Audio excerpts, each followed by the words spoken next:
Clash Royale. Bus, it's the case of the disappearing bus. That is right. You can tweet at ProxyWolf, let him know. You can also tweet at us and tell us how awesome these games are. Trust versus Impact, here are the stats. You can see that they do not have a lot of record against each other, but they will be facing off here tonight for your amusement. Going head to head. Let's see the predictions here. Very mixed. Very mixed, and this is what I expected. It's very hard to call this match. Very, very hard. And this is part of the fun. You know, we don't get to see these players play too often, but tonight we do, head-to-head. And it's going to take us into our fourth game of the night. So get out there, tell your friends, and stick around. Because game number 4 in this best-of-7 semi-final match is coming up. KT Rolster versus SK Telecom T1.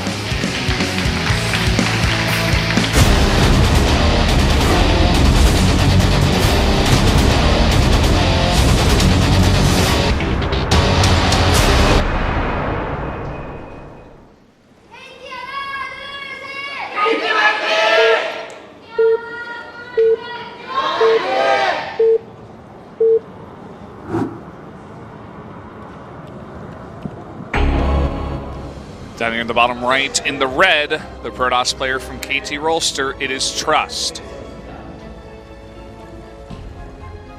And over here in the upper left-hand corner of the map, in the orange, this is going to be on SK Telecom. I always keep thinking that they're going to like have the GSL intros up on the side. But no, this is Impact, and he is here on King Stage on Station. Oftentimes a map where you know, fast rushes can be very possible, so have to keep an eye on the map, but instead taking a look at the fan signs. I'm not in the audience. Fan wanted to give a shout out to his family, I believe. Okay. I would never really assume that my family is going to be watching an esports broadcast. I don't know about, well, I mean, your family is watching an esports broadcast, Brendan, but mine, not quite so lucky. If you guys sit down with your parents, with your family, with your friends, and watch esports, then you are actually part of the coolest facet of reality out there. So pat yourself on the back, and it's actually just so awesome. It is. It's pretty cool to be involved with competitive gaming and do what we do and enjoy what we enjoy. I enjoy what we enjoy all the time, man. Yeah. All right, so let's keep an eye on what's going on here. Just everything pretty standard. The same exact build that we saw from our last both Protoss and Zerg games. Well, he's going to mix it up a little bit here. He's going to go for the 2-gate, do a little bit of pressure. This has become a bit more popular on this map. I suppose it is a 2-base, or rather a 2-player map, and you can get over to the enemy natural pretty fast and put on that pressure with the double adept. And that is exactly what he is going to do here. And we'll see if this can get any damage done. Of course, on a map like this, it's very easy to get your Overlord and scout the natural of your opponent, so you can see this coming pretty quickly and respond accordingly. All right, first couple of adepts coming out. The Overlord, the only unit in the early game for Zerg that doesn't care about adepts. He is able to get in there. Or it is able to get in there. I'm not sure. You can only see from on top, so I can't look underneath the Overlord and see what I'm supposed to call it. But it scouts everything coming out, and nothing too crazy. Now, third hatch just getting thrown down there for Impact. So the we'll see if Trust actually checks that. It looks like no, he's actually just going up into the natural. But there are no drones there just yet. Lots of Lings being committed to here by Impact, and this is part of what you... Oh, it's not tight. What? The luckiest Zergling alive. That's a little Zergling that could, Brendan. He didn't have that adept on hold position, and just like you said, he gets his lucky shot to just run on in. At the same time, these adepts are doing a bit more damage than I think they should be here.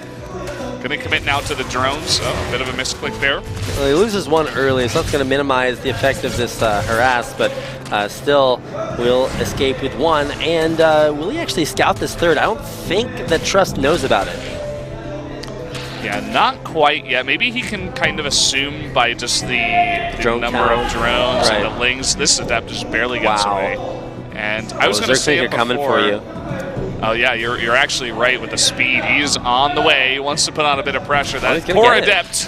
That's actually a lot of the early Zerglings. Plus with that Zergling getting in there, this is a pre-Glaives push as well, so you don't have to worry about actually just losing every Zergling. The Depths actually attack pretty slowly without that Glaives upgrade, so could be an interesting way to at least force out some overcharges early. And there's only one Adept right now. There's no pressure coming out of Impact. He actually just has no units, man. Yeah. And this is what this kind of build does. I was going to say it before when I saw the Twilight coming down that early and the follow-up of the robotics, but it definitely looks exactly like a Glaives build, and we'll see if Impact can kind of sniff this one out and figure out how to deal with it. Banelings are definitely one way. You just get those Banelings into position, and Adepts are pretty slow in general, so you can kind of just run them in, especially if they're on creep. Well, it's actually really cool because we've seen Banelings be used. What? I mean, you know, the saying is when behind Dark Shrine, but this is just like, just because. And that is a super sick place to put it, too. That's so cool, too. He just drops it down there with the Warp Prism and just leaves it on. That is so sick. Does not need power because it's a Dark Shrine. And that is so sick. Yeah. We haven't seen anything like that all year, man. No, man. Like, all year, okay? That is actually incredible. All right, well, we will see how exactly surprising that is. We do have Spores already put up here, but with Banelings coming in, that's actually going to be a great way to... Okay, well, it's not a great way to deal with those Adepts, as they apparently just never die. A big warp in here, and there's nothing to kill that the Warp Prism. Lots of Queens over here, and they're actually target firing down these Spores. He's doing a ton of damage here.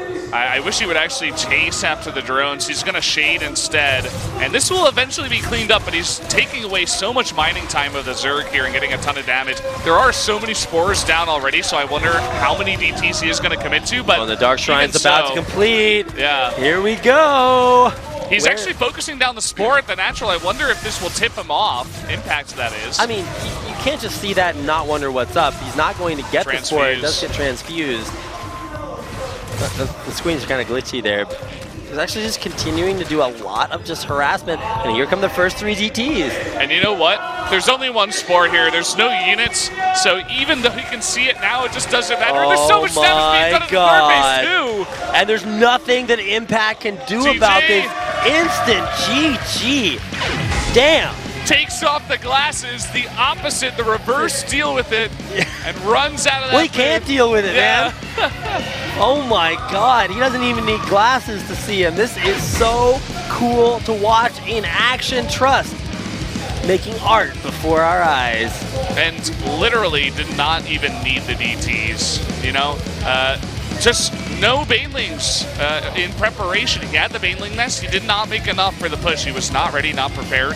And, you know, he took a little bit of damage, or what was it, like 2 drones? Yeah, he should have been ready for that push, actually. He should have either had roaches, or he should have made more Banelings. Well, and as soon as you see the Adepts target firing down the Spores, it's like, well, what's the follow-up? Yeah.